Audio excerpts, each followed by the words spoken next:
আসসালামু আলাইকুম ওয়া রাহমাতুল্লাহি ওয়া বারাকাতুহু। নাহমাদুহু ওয়া নুসাল্লি আলা রাসূলিহিল কারীম, আম্মা বা'দ। সুপ্রিয় দর্শক, আজকে আমরা যে বিষয়টি নিয়ে আলোচনা করব সেটি হলো, কতিপয় বন্ধুকে দেখা যায় তারা রাসূলুল্লাহ সাল্লাল্লাহু আলাইহি ওয়াসাল্লামের একটি হাদিসের অপব্যাখ্যা করেন। সেটি হলো, আল মুতামাসসিকু বিসুন্নতি ইনদা ফাসাদি উম্মতি লাহু আজরু শাহীদ।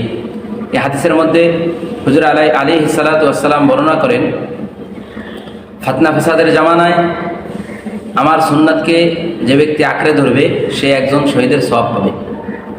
তো হাদিসে স্পষ্ট, কিন্তু তারা এইখানে আজরু শহীদের স্থানে মিয়াত শহীদ লাগান, অর্থাৎ 100 শহীদের কথা বলেন। কিন্তু উলুমুল হাদিসের দৃষ্টিতে 100 শহীদ এই শব্দটি প্রমাণিত নয়, বরং এখানে হবে আজরু শহীদ, একজন শহীদ।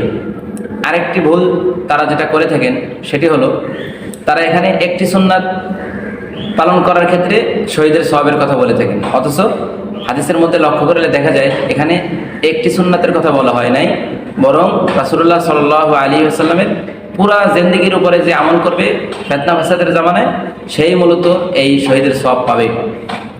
কারণ যারা উলামা একরাম আছেন তারা লক্ষ্য করলে দেখতে পারবেন এই হাদিসের মধ্যে সুন্নাতি বলা হয়েছে, এখানে সুন্নাতাম মিন সুন্নাতি বলা হয়নি।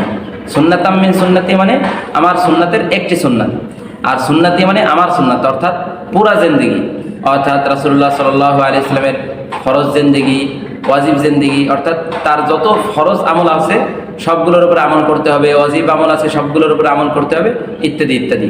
তো বিষয়টি আমরা খেয়াল রাখবো এবং অন্যদেরকেও সতর্ক করবো। ওয়া আখিরু দাওয়ানা আনিল হামদুলিল্লাহি রাব্বিল আলামিন।